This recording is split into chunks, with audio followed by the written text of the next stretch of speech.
Obrigada, Lorival, mas não vai embora não, a gente tem uma outra entrevista sobre o assunto, eu conto contigo. Daqui a pouquinho o Américo Martins também participa, a gente segue repercutindo as eleições na Alemanha. E para isso conversamos com o professor de Relações Internacionais da Universidade Federal Fluminense, também pesquisador da Harvard, Vitélio Brustolin. Tudo bem, professor? Bem-vindo. Está me ouvindo?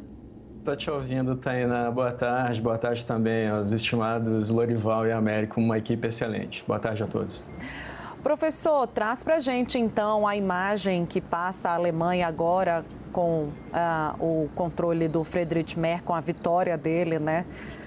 Da centro-direita, de um grupo mais moderado, mas como o Lori estava explicando, que vai governar também com a centro-esquerda. Paralelo a isso, o percentual recorde de votação já comemorado. Qual é a mensagem que a Alemanha passa com esse novo cenário? Tainá, a primeira mensagem é que a imigração que foi aberta lá pela Angela Merkel em 2015, por causa da guerra na Síria, e que em 2015 levou 2 milhões de refugiados sírios à Alemanha, e que num primeiro momento foi muito bem recebido na Alemanha, porque a Alemanha é um país em retração populacional e que precisa de mão de obra. Isso teve um efeito colateral e nós vemos isso nos serviços públicos. A AfD cresceu muito em municípios e regiões da Alemanha, sobretudo na Alemanha Oriental, que fez parte da cortina de ferro da União Soviética. Há uma insatisfação dentro da Alemanha com a imigração hoje, o Lorival pontuou isso muito bem, o Américo também, mas sobretudo de baixo para cima, dos municípios até chegar na esfera federal. Então, hoje na Europa, a aprovação a políticas de imigração são menores na Alemanha do que em qualquer outro país europeu. Esse é o primeiro ponto. O segundo ponto é a questão da economia, que também foi pontuada. Em 2023, houve uma retração de 0,3% no PIB da Alemanha. No ano passado, parece que a retração foi de 0,1%. A estimativa da Comissão Europeia é que a Alemanha pode crescer até 0,7% esse ano, ou seja, não seria mais uma retração, mas ainda um crescimento tímido. E, por fim, tem a questão da Ucrânia. Então, o Merz tem se posicionado a favor da Ucrânia. Ele criticou, inclusive, o Olaf Scholz por não ter fornecido os mísseis Taurus de 500 quilômetros de alcance. Ele disse que poderia ter resolvido essa guerra muito antes se os aliados tivessem apoiado mais a Ucrânia. E tem a questão de como isso vai ser resolvido com os verdes, porque além do apoio para a Ucrânia ser menor dos verdes, o Merz também quer fazer reformas na burocracia e na política ambiental da Alemanha, que foi feita lá pela Angela Merkel, aquele Nord Stream 1 e 2, conectando os gasodutos da Rússia à Alemanha e o resto da Europa. O Merz quer desfazer isso e talvez voltar à política das usinas nucleares. Tainá. Américo, contigo. Obrigado, Tainá. Professor, muito boa tarde. Sempre um grande prazer contar com as suas colaborações aqui para explicar para a nossa audiência alguns pontos sensíveis da política internacional. Eu queria fazer uma pergunta relacionada ao crescimento do Alternativa para a Alemanha. Uma das grandes histórias dessa eleição, sem dúvida nenhuma. E nós estamos vendo um crescimento desses partidos de ultradireita em toda a Europa. Na França, tivemos uma reação, obviamente, na eleição de lá, no segundo turno, mas houve um apoio muito grande no primeiro turno à União Nacional. Nas eleições para o Parlamento Europeu, nós também vimos um crescimento desses partidos de ultradireita, aqui na Alemanha também e outros países também. O senhor acha que essa é uma tendência que veio para ficar e como seria possível impedir ou conter o crescimento desses partidos que em muitos lugares enfrentam inclusive esse cordão sanitário, para que eles não façam parte do governo, um cordão sanitário criado pelos outros partidos, como é o caso aqui na Alemanha. Como conter essa insatisfação que leva ao apoio a esse tipo de partido? Olha, Américo, eu vi uma análise de um colega professor europeu há poucos dias, um britânico, que disse que já que os Estados Unidos estão mudando o seu apoio à Europa, um apoio que vem desde o final da Segunda Guerra. Se foi todo o século passado, na verdade, na Primeira Guerra os Estados Unidos estiveram com os europeus, na Segunda Guerra, na Guerra Fria, mas, sobretudo, se tornaram o escudo da Europa no pós-Segunda Guerra. Isso tem 80 anos. Já que os Estados Unidos estão refazendo esse posicionamento, a Europa também pode repensar o seu posicionamento geopolítico, já que a maior parte dos imigrantes que chegam na Europa chegam porque as economias na África e em países árabes não estão bem. E a China vem ajudando os países, justamente na África e alguns países árabes, a melhorarem a sua economia. É claro que essa é uma ideia extrema, mas já que o alinhamento dos Estados Unidos parece ser com a Rússia, a Europa pode se aproximar mais da China, favorecendo as economias da África e de alguns países árabes, para que haja menos fluxo migratório desses países para a própria Europa. Essa é uma saída. A outra saída é muito mais ortodoxa, muito mais correta e comum, que seria melhorar a economia desses países, mas como melhorar a economia quando é necessário um esforço de guerra? A Europa precisa chegar a 500 bilhões, pelo menos em defesa, segundo a Ursula von der Leyen, da Comissão Europeia. Hoje, os países da União Europeia investem 350 bi em defesa por ano, Américo. Lourival.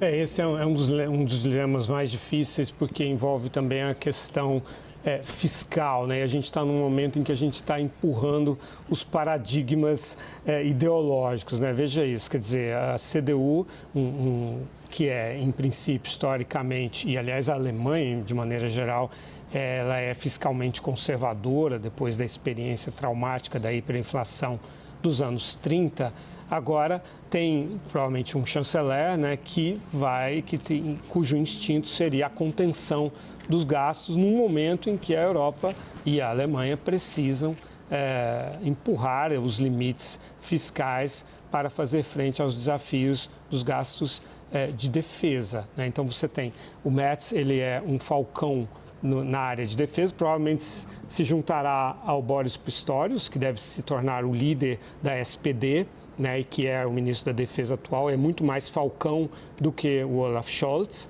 Então, ambos juntos devem ter uma tendência a ajudar mais a Ucrânia militarmente, a Alemanha subir bem acima dos seus atuais, que acabam de alcançar os 2% de gasto de defesa, com defesa para chegar a 3,5%. Então, como fazer a quadratura desse círculo, né, quando existe um imperativo fiscal, de um lado, e um imperativo de defesa, que é existencial. Ambos são existenciais para os alemães.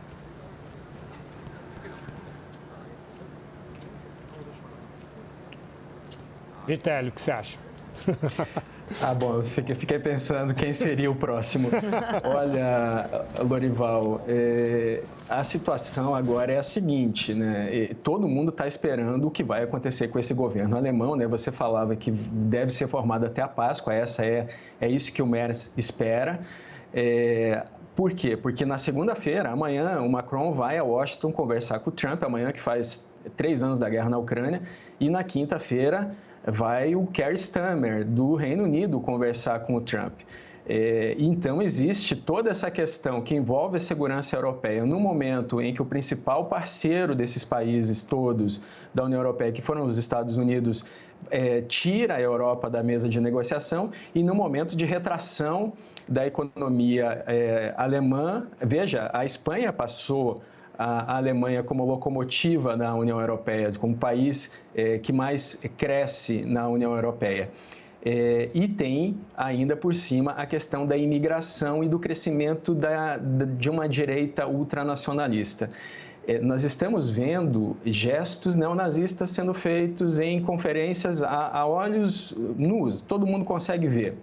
Inclusive do Bannon nos Estados Unidos, ex-conselheiro, ex-estrategista do Trump, e isso levou um partido ultranacionalista da França a não querer palestrar nesse evento. São os próprios ultranacionalistas que estão dizendo que isso é neonazismo.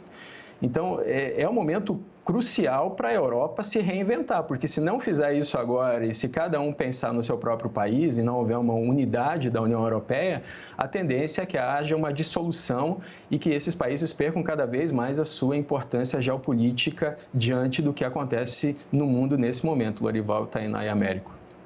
Vitélio, eu queria que você explicasse para a nossa audiência como é que esses dois temas, economia e imigração, que nortearam a eleição na Alemanha, eles se conectam e o que dá para esperar a partir do resultado que favorece a centro-direita em termos de políticas públicas? Pois é que quando você tem um fluxo de imigração, como foi o dos refugiados da Síria, 2 milhões de pessoas em um único ano, ou depois os refugiados da Ucrânia, teve também refugiados russos, porque quando o Putin fez uma mobilização em setembro de 2022, 1.300.000 russos saíram da Rússia e não voltaram. Então, quando você tem um fluxo migratório desses, o que é esperado? Que um país que tem pouco crescimento populacional, como a Alemanha, que é um dos países que menos cresce no mundo, é um dos países em que mais pessoas moram sozinhas no mundo, Tainá. Elas não querem nem se relacionar. Os jovens alemães têm menos relacionamento do que em outros países, inclusive europeus. Então, quando você tem um fluxo migratório desses, o que é esperado é que haja um crescimento econômico, porque chega mais mão de obra, o que não está acontecendo na Alemanha nesse momento. E o que está acontecendo? Tem havido atentados terroristas, como um que aconteceu há poucos dias em Munique e que, inclusive, se aventou que poderia influenciar nas eleições. Então, existe um desaquecimento econômico, existe uma insegurança, porque ocorrem atentados, e existe uma insatisfação, porque o país não vai bem e ainda tem ameaças de segurança que remontam à Segunda Guerra Mundial. Tudo isso é um mote para que partidos ultranacionalistas cresçam, e é o que vem acontecendo com a AfD nesse momento, Tainá. Américo Martins. Professor, o senhor falou aí na necessidade correta da União Europeia ter que se reinventar. Mas nós temos um governo fraco na França, onde Emmanuel Macron é cada vez menos popular, tem muitas dificuldades no parlamento. Vamos ter dificuldades, ao que tudo indica, para a formação do governo aqui na Alemanha. O Friedrich Merz vai ser o chanceler, sem dúvida nenhuma, mas vai ter que fazer muitas concessões, como o senhor e o Lorival estavam contando agora há pouquinho. E nós temos a emergência desses movimentos nacionalistas. Pergunta é, como a União Europeia pode se reinventar com todas essas dificuldades? Qual é o caminho? Olha, eu estou vendo 3 caminhos aqui. O primeiro é a falta de proteção dos Estados Unidos pode fazer com que os países europeus voltem a se unir porque tem uma ameaça em comum. O segundo é uma proposta da Ursula von der Leyen, na Conferência de Segurança de Munique, de fazer com que os gastos em defesa saiam do arcabouço fiscal, como aconteceu na Covid, na pandemia de Covid-19, quando os gastos com saúde ficaram fora do limite fiscal dos países. E o terceiro vem do Donald Tusk, Américo, do primeiro-ministro da Polônia, que disse há 2 dias, olha, a gente não tem alternativa a não ser usar os recursos russos que estão congelados, são 350 bilhões de dólares, desses 210 bilhões estão em países da União Europeia. Nesse momento, esses países têm utilizado os juros desses recursos para apoiar a Ucrânia e pode ser que, se confiscar todo esse valor, eles consigam apoiar mais eficientemente a Ucrânia e também tirar o peso da necessidade de investimento imediato em defesa das suas próprias economias, Américo. E a gente fecha. Opa, desculpa, eu estava conversando aqui com o pessoal de São Paulo, professor, perdão, para as últimas orientações, mas então eu passo para o Lorival Santana antes da gente fechar a entrevista. Louri, é contigo mesmo.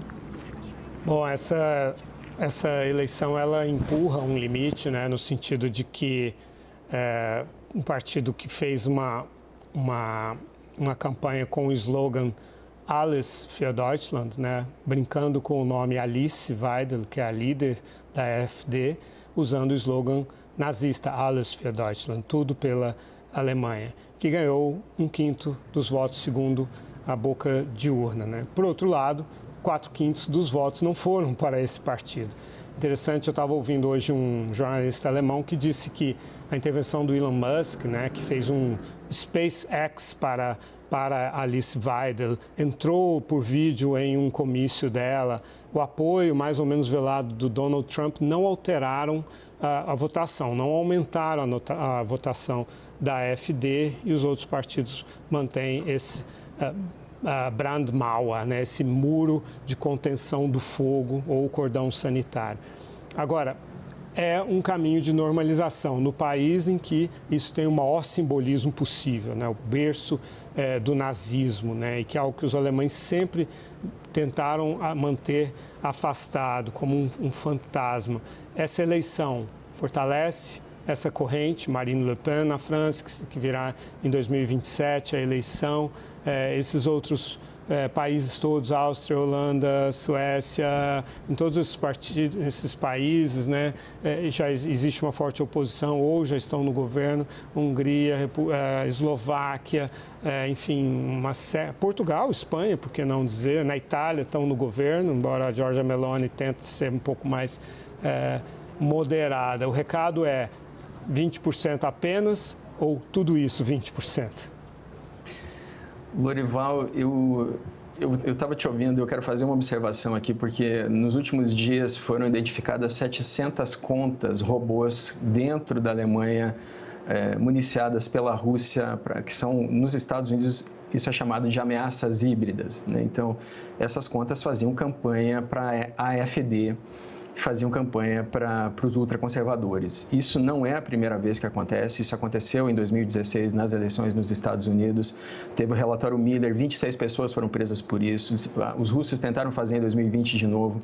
Esse tipo de iniciativa de influenciar as eleições em outros países, utilizando robôs, inteligência artificial ou até pessoas infiltradas e pagas, isso é uma tendência internacional. Então, isso vem sim impulsionando ideias mais extremistas no mundo todo e a gente não deve se enganar porque isso pode acontecer também no Brasil. Então existe sim, é notável o crescimento de ideias ultraconservadoras, por mais que, por exemplo, na Itália, a Giorgia Meloni não tenha seguido as tendências anteriores do seu partido, do Berlusconi, do Salvini, e que tem um alinhamento em proteção da Europa, da União Europeia, da Ucrânia, e ainda participa do G7, e a Itália apoia a Ucrânia e continua conversando com o Trump da mesma forma, mas existe sim uma tendência de que nós tenhamos ataques cibernéticos mais específicos e mais direcionados nas eleições, não só na Europa, mas no mundo todo, Lorival. Eu agradeço o professor de Relações Internacionais da Universidade Federal Fluminense, que é também pesquisador de Harvard, Vitélio Brustolin, por essa conversa. Também Lorival Santana e Américo Martins. Até uma próxima. Obrigada, professor. Obrigado, até logo.